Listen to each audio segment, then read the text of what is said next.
Hi, welcome to ഹഹ Asha's life. സ്മാർട്ടാകാനും ബോൾഡാകാനും എല്ലാവർക്കും വളരെ ഇഷ്ടമുള്ള അവർ ആഗ്രഹിക്കുന്ന കാര്യങ്ങളാണല്ലേ. എന്നാൽ അത് എങ്ങനെ സാധ്യമാകും എന്ന് നോക്കാം. അതിനു മുമ്പ് ഈ ചാനൽ സബ്സ്ക്രൈബ് ചെയ്തൊന്ന് സപ്പോർട്ട് ചെയ്തേക്കില്ലേ. പലരും സബ്സ്ക്രൈബ് ചെയ്യാതെയാണ് വീഡിയോ കാണുന്നത്. അപ്പോൾ നിങ്ങളൊന്ന് സബ്സ്ക്രൈബ് ചെയ്യില്ലേ. അപ്പോൾ വീഡിയോയിലേക്ക് പോയാലോ. ഞാനിവിടെ സബ്സ്ക്രൈബ് ചെയ്യില്ലേ ഇങ്ങനെ ചോദിച്ചു ഇല്ലേ. ഇതുപോലെ നിങ്ങൾ എന്തു ചെയ്യാൻ ആഗ്രഹിക്കുന്നുവോ അത് മടി കൂടാതെ പെൻഡിങ് വെക്കാതെ അതങ്ങ് ചെയ്യുക. സ്മാർട്ട് ആകണമെന്ന ആഗ്രഹമുണ്ട് എങ്കിൽ സമയം പാഴാക്കാതെ ലക്ഷ്യത്തിലേക്ക് ശ്രദ്ധ കേന്ദ്രീകരിക്കുക. നിങ്ങൾ നിങ്ങളുടെ കഴിവുകൾ വിശ്വസിച്ച് ക്ഷമയോടെ നിരന്തരം പരിശ്രമിക്കുക. നിങ്ങൾ നിങ്ങളുടെ ലക്ഷ്യത്തിൽ എത്തണമെന്ന് സ്വപ്നം കാണുകയും നിരന്തരം പരിശ്രമിക്കുകയും ചെയ്യുക. ലക്ഷ്യത്തിൽ എത്തണമെങ്കിൽ കഠിനാധ്വാനം വേണമെന്ന് പറയാറുണ്ടല്ലേ. എന്നാൽ ഇവിടെ കഠിനാധ്വാനം മാത്രം പോരാ. ചുരുങ്ങിയ സമയം കൊണ്ട് കൂടുതൽ ഫലം ലഭിക്കുന്ന രീതിയിൽ കാര്യങ്ങൾ ചെയ്യാൻ പഠിക്കുക. സമയം വേസ്റ്റാക്കാതിരിക്കുക. അത് നിങ്ങൾക്ക് ലക്ഷ്യത്തിലേക്കുള്ള ഏറ്റവും വലിയ മുതൽക്കൂട്ടാണ്. അതുകൊണ്ട് തന്നെ സമയം പരമാവധി ഉപയോഗിക്കാനായിട്ട് ശ്രമിക്കുക. ഉറപ്പായിട്ടും നിങ്ങൾ നിങ്ങളുടെ ലക്ഷ്യസ്ഥാനത്തെത്തിയിരിക്കും. സ്മാർട്ടാകാനുള്ള ഏറ്റവും വലിയ അതിൻ്റെ അടിത്തറ എന്ന് തന്നെ പറയാൻ പറ്റുന്ന ഒരേ ഒരു കാര്യം മടി തന്നെയാണ്. അതെ, മടി മാറ്റിവെച്ച് നിങ്ങൾ എന്ത് തോന്നുന്നുവോ, നിങ്ങൾ എന്ത് ചെയ്യാനാണോ ആഗ്രഹിക്കുന്നത് അത് അങ്ങ് ചെയ്യുക. നിങ്ങൾ പുതിയ പുതിയ കാര്യങ്ങൾ പഠിക്കുക, അറിവ് വർദ്ധിപ്പിക്കാനും ശ്രമിക്കുക. നിങ്ങൾ അതിന് തയ്യാറാവുക. നിങ്ങൾക്ക് നിങ്ങളിൽ തന്നെ ഒരു വിശ്വാസം ഉണ്ടാക്കുക എന്ന് ഞാൻ പറഞ്ഞിരുന്നു. അതെ, സെൽഫ് കോൺഫിഡൻസ്. അത് നിങ്ങളുടെ ആത്മവിശ്വാസം അത് വർദ്ധിപ്പിക്കാനായിട്ട് എന്തൊക്കെ ചെയ്യാൻ കഴിയുമോ അതൊക്കെ ചെയ്യാനായിട്ട് ശ്രമിക്കുക. ആത്മവിശ്വാസം വർദ്ധിപ്പിക്കാൻ എന്തൊക്കെ ചെയ്യാൻ സാധിക്കും എന്നതിനെക്കുറിച്ച് ഞാൻ വീഡിയോ ചെയ്തിട്ടുണ്ടായിരുന്നു. അതും കൂടി ഞാൻ ഇവിടെ ഡിസ്ക്രിപ്ഷൻ ബോക്സിൽ കൊടുത്തിരിക്കാം. ആ ഒരു വീഡിയോയും കൂടി നിങ്ങൾ കാണാനായിട്ട് ശ്രമിക്കുക. സ്മാർട്ട് ആകണം, ബോൾഡ് ആകണം എന്നുണ്ടെങ്കിൽ, നമ്മുടെ ലക്ഷ്യത്തിലെത്തണമെങ്കിൽ നമുക്ക് ക്ഷമ അത്യാവശ്യമായിട്ടുള്ളൊരു ഘടകമാണ്. അതുപോലെ തന്നെ ചില കാര്യങ്ങൾ നമ്മൾ അവോയ്ഡ് ചെയ്യേണ്ടതായിട്ടുണ്ട്. അത്തരം കാര്യങ്ങൾ നമ്മൾ നിരസിക്കാനും തയ്യാറാകുക എന്നത് തന്നെയാണ്. നമ്മൾ നമ്മുടെ ലക്ഷ്യത്തിലേക്ക് എത്താനായിട്ട് ശ്രമിക്കുമ്പോൾ പരാജയങ്ങൾ ഉണ്ടായേക്കാം. അത് അവിടെ വെച്ച് തന്നെ സ്റ്റോപ്പ് ചെയ്യാതെ വീണ്ടും വിജയിക്കാനുള്ള ഒരു പടിയായിട്ട്, ഒരു ചവിട്ടുപടിയായിട്ട് അതിനെ കൈക്കൊണ്ട് വീണ്ടും വീണ്ടും ശ്രമിക്കുക.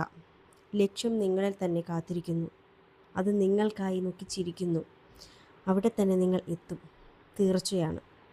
നിങ്ങൾ എന്ത് ചെയ്യാനാണോ നിങ്ങളുടെ ആഗ്രഹം, നിങ്ങളുടെ ലക്ഷ്യം, നിങ്ങളുടെ സ്വപ്നം, അത് എന്തു തന്നെ ആയിക്കൊള്ളട്ടെ, അത് ചുമ്മാ ഐഡിയാസ് നമ്മുടെ മനസ്സിൽ മാത്രമേ ഇനി ചിന്തിച്ചു കൂട്ടി ഇരുന്നിട്ട് ഒരു കാര്യമില്ലല്ലേ. അതിനൊരു ആക്ഷൻ ഉണ്ടാകണം. എങ്കിൽ മാത്രമല്ലേ നമുക്കത് സാധ്യമാകുകയുള്ളൂ. അതായത് ചുമ്മാ ചിന്തിച്ചു കൊണ്ടിരിക്കാതെ, ചുമ്മാ മനസ്സിലിട്ട് ഐഡിയാസ് മാത്രം മനസ്സിലിട്ട് ഇങ്ങനെ ചിന്തിച്ചു കൊണ്ടിരിക്കുക, അതിനെക്കുറിച്ച് മാത്രം സംസാരിക്കുക, അങ്ങനെ മാത്രം നിൽക്കാതെ ഒരു ആക്ഷൻ ഉണ്ടാകാനായിട്ട് ശ്രമിക്കുക എന്നത് വളരെ അത്യാവശ്യമായിട്ടുള്ളൊരു കാര്യമാണ്. അതുപോലെ തന്നെ നമ്മുടെ മനസ്സിൽ നമ്മൾ തന്നെ പറഞ്ഞിരിക്കണം, ഞാൻ സ്മാർട്ടാണ്, ഞാൻ ബോൾഡാണ് എന്ന് നിരന്തരം നമ്മുടെ മനസ്സിൽ നമ്മൾ തന്നെ പറഞ്ഞുകൊണ്ടേയിരിക്കുക. ഇതും നമ്മുടെ ലക്ഷ്യത്തിലെത്താനായിട്ട് നമ്മളെ പ്രേരിപ്പിക്കുന്ന വളരെ വലിയൊരു ഘടകമാണ്. അതുപോലെ തന്നെ നമ്മുടെ ലൈഫിൽ പലരിടത്തും നമുക്ക് ഇഷ്ടമുള്ള കാര്യങ്ങളും ഇഷ്ടമില്ലാത്ത കാര്യങ്ങളും ഒക്കെ ഉണ്ടായിരിക്കും അല്ലേ. അപ്പോൾ നമുക്ക് നോ പറയാൻ നമ്മൾ ആഗ്രഹിക്കുന്ന സ്ഥലത്ത് നമ്മൾ നോ പറയാനായിട്ട് ശ്രമിക്കുക. ആ ഒരു നോയിലൂടെ പലരും ചിലപ്പോൾ നമ്മളോട് ദേഷ്യം കാണിക്കാം. നോ പറയേണ്ടടുത്ത് നോ പറയാനായിട്ട് ശ്രമിക്കുക. ഞാനിവിടെ പറഞ്ഞിരുന്നു അല്ലേ, എത്രയും പെട്ടെന്ന് തന്നെ ആക്ഷൻ എടുക്കണമെന്ന്. അതെ, നമ്മുടെ ലക്ഷ്യങ്ങൾ ഉണ്ട്, നമ്മൾ സ്വപ്നങ്ങൾ കാണുന്നുണ്ട്, നമ്മുടെ ആഗ്രഹങ്ങളൊക്കെ നമ്മൾ മനസ്സിൽ ഉൾക്കൊള്ളുന്നുണ്ട്, ഇതെല്ലാം ശരി തന്നെ. അപ്പോൾ ആ പ്ലാനിങ് മാത്രം മനസ്സിൽ കൈക്കൊണ്ട് നിൽക്കാതെ ആ പ്ലാനിങ് ആക്ഷനായിട്ട് മാറണമെന്ന് പറഞ്ഞിട്ടുണ്ടായിരുന്നു അല്ലേ. അതെ, എത്രയും പെട്ടെന്ന് തന്നെ ആദ്യത്തെ സ്റ്റെപ്പ്, ആ ഒരു സ്റ്റെപ്പ് നമ്മൾ കയറിയാൽ തന്നെ പിന്നീടുള്ള സ്റ്റെപ്പെല്ലാം നമ്മൾ അതേ സ്റ്റെപ്പിൽ തന്നെ നോക്കി കയറി അങ്ങ് പൊയ്ക്കോളും. ഏറ്റവും മുകളിലോട്ട് ആദ്യം നോക്കാതാണ്ട് എന്താണ് താഴെയുള്ള സ്റ്റെപ്പ്, നമ്മൾ കയറുന്ന സ്റ്റെപ്പിൽ തന്നെ നോക്കി നോക്കി കയറി പോവുക. അത് ഏറ്റവും അത്യാവശ്യമായിട്ടുള്ളൊരു കാര്യമാണ്. അങ്ങനെ കയറി പോകുമ്പോഴത്തേക്കും നമ്മൾ നമ്മുടെ ലക്ഷ്യസ്ഥാനത്ത് എത്തുമ്പോഴായിരിക്കും നമ്മൾ അറിയുന്നത് ഞാൻ എത്ര പെട്ടെന്നാണ് ഞാൻ ആഗ്രഹിച്ചെടുത്ത് എത്തിയതെന്ന് ഓർക്കുമ്പോഴുണ്ടാകുന്ന ആ ഒരു സന്തോഷം, ആ ഒരു നിമിഷം, അത് ചിന്തിച്ചു നോക്കൂ.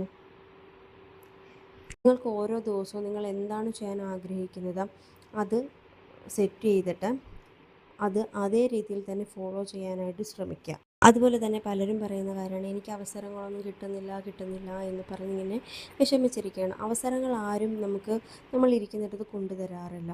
അവസരങ്ങളെ നമ്മൾ ക്രിയേറ്റ് ചെയ്യുകയാണ് ചെയ്യേണ്ടത്. അവസരങ്ങൾ തേടി നമ്മൾ ഇറങ്ങണം. അപ്പോൾ നമ്മൾ പോലും വിചാരിക്കാതെ നമ്മുടെ ജീവിതത്തിലേക്ക് പല അത്ഭുതങ്ങളും സംഭവിക്കും. നമ്മൾ ലക്ഷ്യസ്ഥാനത്ത് എത്തിച്ചേരുകയും ചെയ്യും. അപ്പോൾ എല്ലാവർക്കും നല്ലത് വരട്ടെ. എല്ലാവരും നല്ല സ്മാർട്ടായിട്ട് ബോൾഡായിട്ടൊക്കെ ഇരിക്കുക. ഒരിക്കൽ കൂടി ഞാൻ നിങ്ങളോട് പറയുകയാണ്, നിങ്ങൾ ഈ ചാനൽ സബ്സ്ക്രൈബ് ചെയ്ത് സപ്പോർട്ട് ചെയ്തേക്കുക. അതുപോലെ തന്നെ നിങ്ങൾക്ക് ഈ വീഡിയോ ഇഷ്ടപ്പെട്ടു എങ്കിൽ ഒന്ന് ലൈക്ക് ചെയ്യുക, നിങ്ങളുടെ ഫ്രണ്ട്സിനൊക്കെ ഒന്ന് ഷെയർ ചെയ്ത് കൊടുക്കുക. അതുപോലെ തന്നെ നിങ്ങളുടെ അഭിപ്രായങ്ങൾ കമൻസിലൂടെ അറിയിക്കാനും മറക്കരുത്. താങ്ക്